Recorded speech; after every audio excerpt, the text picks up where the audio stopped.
So I'm coming from national government, and one of the challenges that we have at national government is that we're not the implementation body.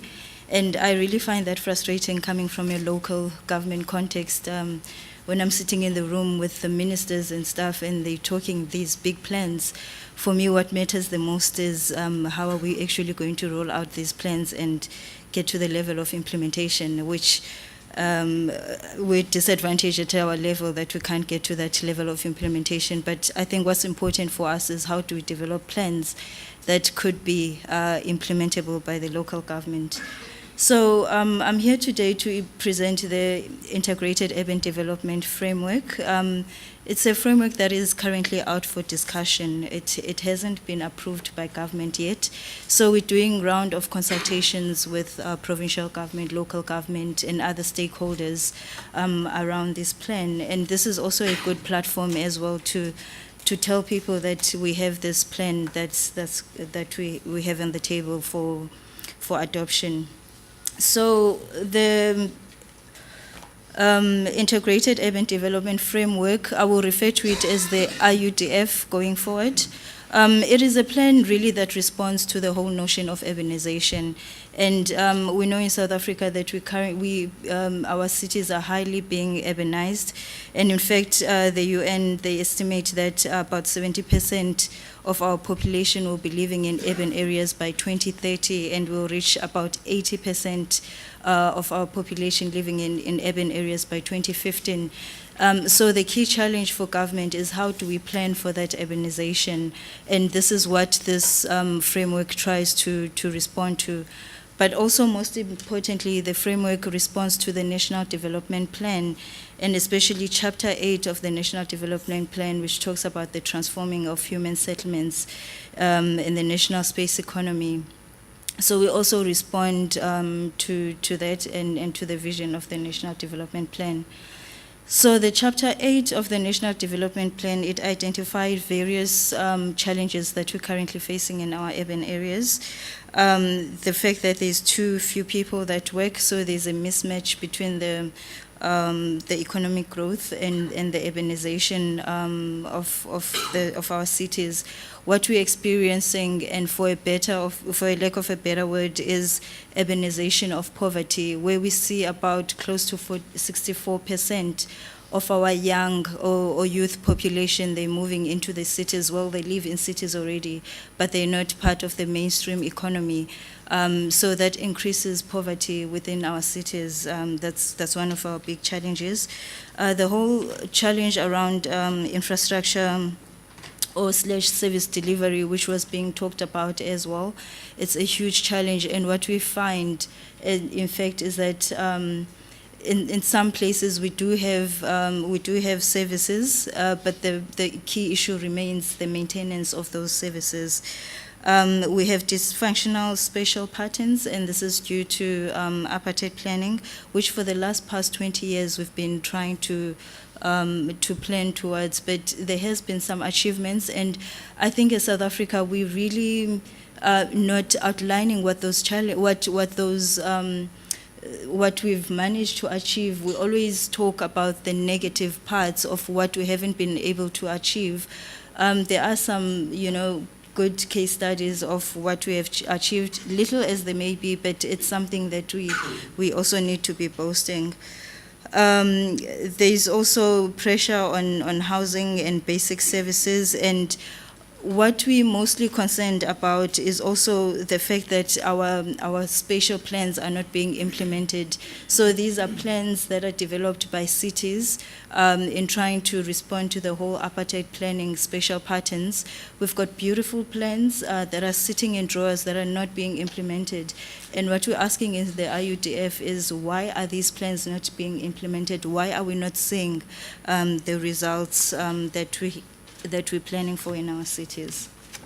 So having said all that, I want to mention that the IUDF, it's not something new. We're basically saying, look, we know what the issues are, But what the IUDF tries to do is that it tries to integrate all these different plans that are done by different sectors. And that's another challenge in South Africa, is that our different sectors do not speak to each other. Human settlements does not want to speak to transport planning. So we've got all these great plans that are not aligned, that are not coordinated, and the IUDF is taking a step back and taking a look at all these plans from the bird's eye view and saying, why are we not integrating our plans? Where are the key challenges that we're facing? So it's meant to be an overarching framework that will guide going into the future, what we prioritize and how we sequence our projects so that we can really start to begin to see implementation on the ground. So it focuses on 4 key spatial issues, they're not all spatial, sorry, on key objectives. The first one is around spatial transformation, which is what I've been talking about in the built environment, dealing with trying to reverse the spatial patterns of apartheid planning. It's also talking about inclusion, getting people access to the opportunities of the cities. It also talks to economic imperatives, improving the productive capacities of people within the cities, and that deals directly with dealing with the whole issue of poverty. And it's also about institutional imperatives. We all know about the issues of corruption in our government. So it looks into those things and the functioning of local government and provincial as well as national government. So how we think we're going to achieve this objective is that, as national department, we see ourselves as taking a lead into giving the country a direction of where we want to go. But obviously, this is done in consultation with the people and other government officials in other levels of government. So we want to work with other departments. So it's an intergovernmental approach. It's not just us saying this is what's going to happen. It's a very consultative approach, but also, including the communities that we're planning for. So we don't want to plan for them, but we also want to hear their views, because they're best placed at telling us what the key issues are in their areas of residence. But also this plan, it tries to create a vertical alignment between the different spheres of government that we have, that is national government, provincial government, and local government. So we need to, through this plan, we want to make sure that there is integration of our policies and plans, and that we're talking to each other, and that we're singing from the same hymn. But we're also looking also at the horizontal integration, and that is between sectors. And I must tell you, we've really been having challenges with the Human Settlements Department. I might get into some issues as I go through the presentation, but I don't want to say things that will get me in trouble with my minister, Previn Gordon. But we're trying to create that whole issue that, different sectors need to be talking to each other, and there's no sector that is important than the other sector. So we work through the 8 policy levers, and as you will see there, it's integrated spatial planning, it's integrated transport and mobility, integrated sustainable human settlements, infrastructure, land governance, inclusive economy, and citizen inclusion, and effective urban governance. So when, for example, human settlements saw these levers, and I must say the way that they are put there, we're not saying one is important than the other. So their first response when they saw that was, why is human settlement put there as the 3rd lever? It should be the first lever, because human settlement is supposed to direct everything that goes on. And this is the mentality that we're trying to break, that, all these sectors, they're cross-cutting, they've got cross-cutting issues, and they need to inform one another with no one in particular leading, but we're all on the same page. So if I can just go quickly through one of them and say what the key issues are before I get to the safety aspects of the IUDF. So the integrated spatial planning lever, It's about redressing the special patterns of the past, and what we're aiming for there, it's around alignment of our plans and policies. By plans, I'm talking about the special development frameworks, I'm talking about the integrated development plans, and for people who are not South Africans and might not know what these are, the integrated development plan is sort of like a 5-year government plan which is done by municipalities, and it indicates the priorities of that municipalities and how they're going to be spending their money in the 5 years.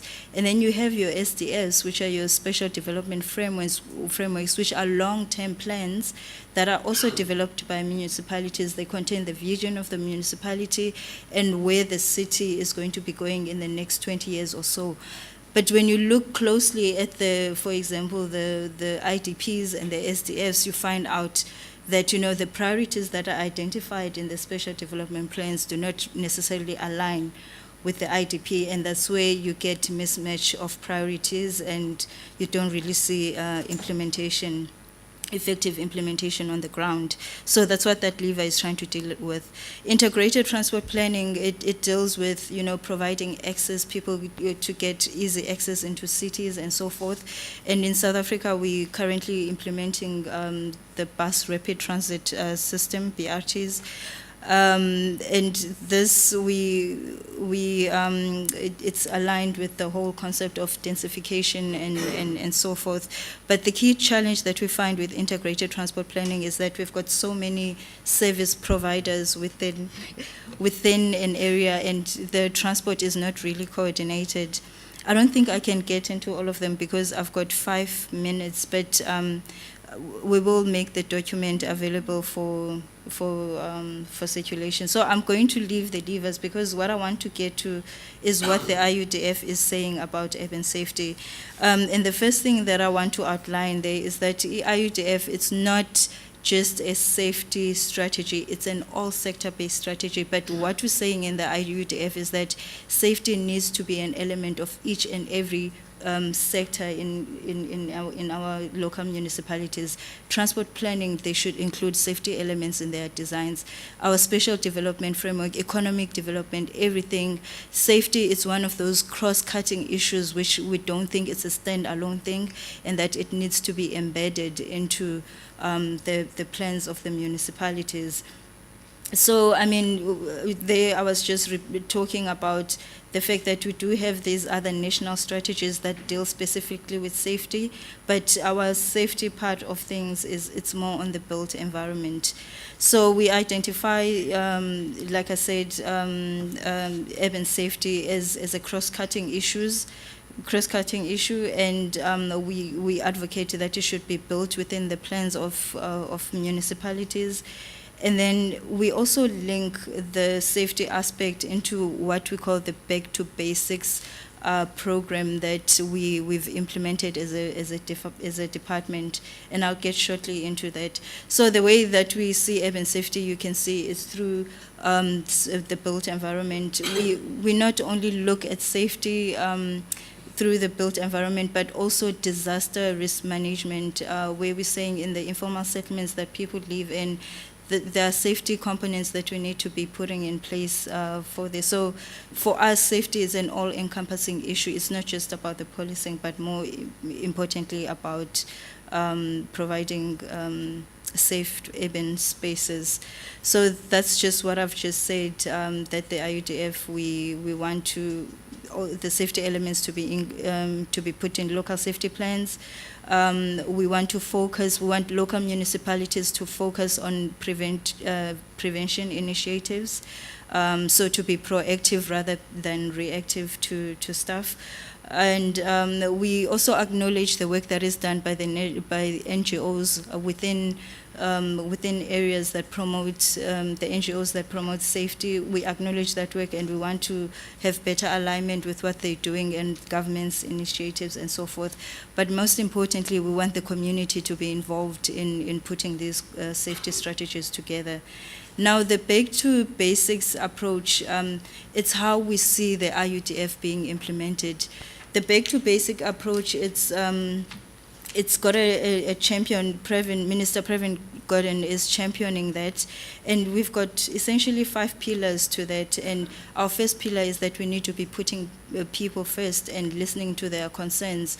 So it even goes deeper in that, we want to actually have people to be part of the forums that come up with solutions on how we can better implement things and tell us what the issues are.